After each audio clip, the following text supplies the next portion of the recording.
Hello, my friends. Now we need scary true stories told in the rain. Be sure to subscribe to my channel. They are all that I can call them. They have no name. They have no origin. They are just there. Who exactly are they? Surely they were someone before. It was a warm mid-July day when I first had an encounter with them. I had just made plans with my friends to hang out for an afternoon.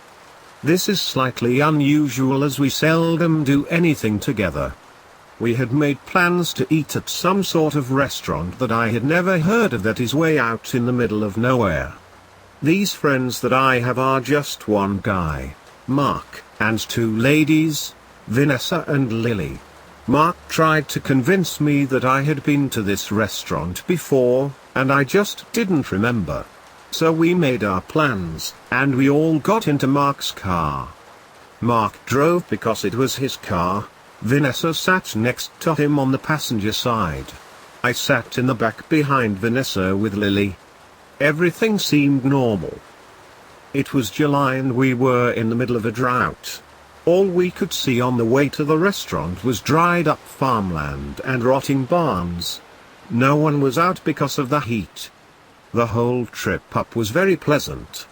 The radio was blasting Great White and Led Zeppelin. We were all laughing and telling jokes and stories about our lives.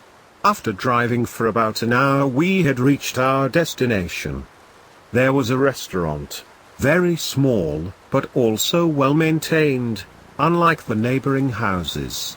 After recuperating from the long drive and the sinus pressure brought on by being in the valley, we went in.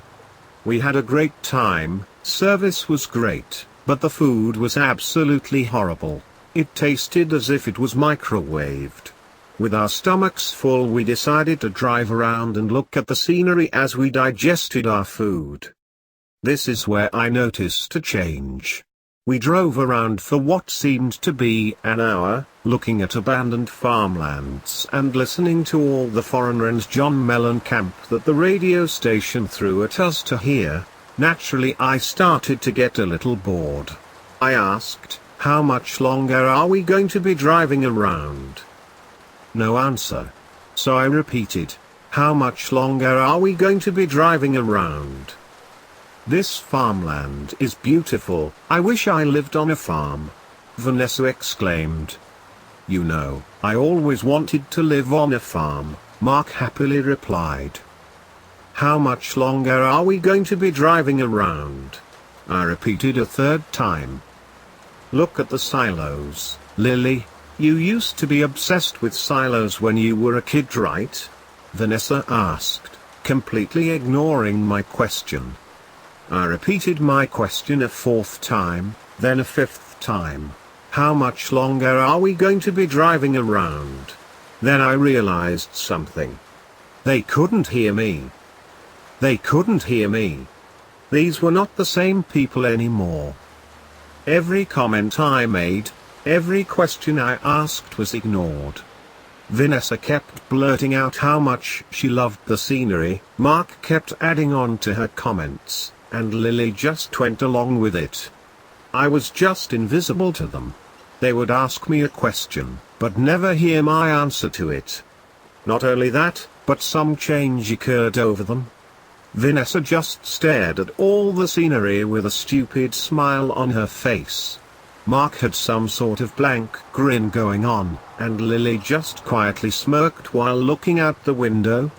These were not the friends that I had grown up with. These people just became them, not my friends. Mark kept driving around and around, stuck in his trance along with everyone else. They had all become one. They had become them. Mark drove around for another hour as it felt. The sun was still shining bright, not a cloud in the sky. All the farmland plots looked exactly the same as the farmland plots next to it until we came across an abandoned church-like building. This building looked a lot like a church, but it was about the size of an old one-room schoolhouse. Mark screeched to a stop. He wanted to check it out. "Hey guys, let's check this out," he practically shouted. "No. What if someone is there and they yell at us?" Vanessa said with a sudden tone of concern. "No," I replied. "It is obviously abandoned and there is not a single house in sight." Of course, they did not hear me, and Vanessa complained as Mark stupidly drove around the building over and over until he came to a decision. Lily, still staring blankly outside with that smirk on her face, pretty much repeated what I had said earlier about no one being there. "See, Vanessa," Mark replied. "Lily knows everything. Why didn't anyone bring that up before I circled this building 5 times?" We pulled over onto the side of the road. Still nobody at all. The entire time we drove no one was around, and it was just about rush hour. I got out first and then they got out. I went up to the building along with Mark while Vanessa and Lily stood back. Mark noticed the door was open and went inside, and I followed right after him.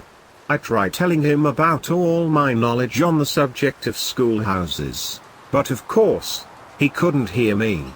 I was examining the interior of the schoolhouse when Mark started calling my name.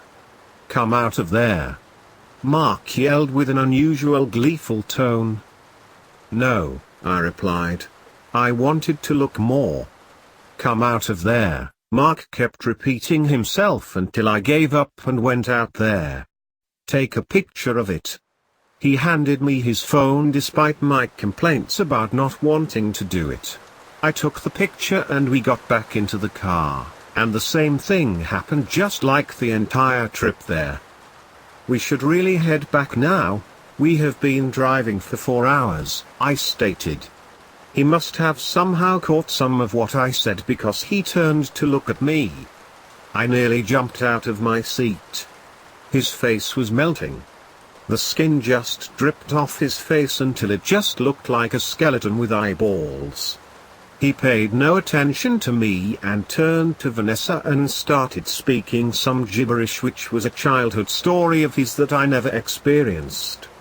Vanessa laughed at him and she turned her head to face him, and the same thing happened to her. Her skin just melted right off her skull. I turned to look at Lily. I could not see her face, but there was a puddle of a skin-colored liquid in her lap that was not there before. "I'm never going to get out of here." That thought just kept repeating in my head. Mark just kept driving, and driving, and driving, and driving. Talking and laughing, talking and laughing, talking and laughing. Melting and melting, melting and melting and melting and melting. I started to panic.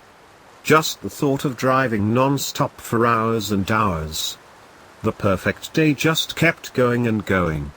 The sun shone as bright as ever. It had not even set the slightest. Eventually, the conversation just came to a stop and it was complete silence while they were all in their trance. I was in panic mode for at least a couple of hours until I found that I was smiling too. I began to feel like I was sweating more despite the temperature being exactly the same. However, I did not care. I also discovered something else. I felt fine.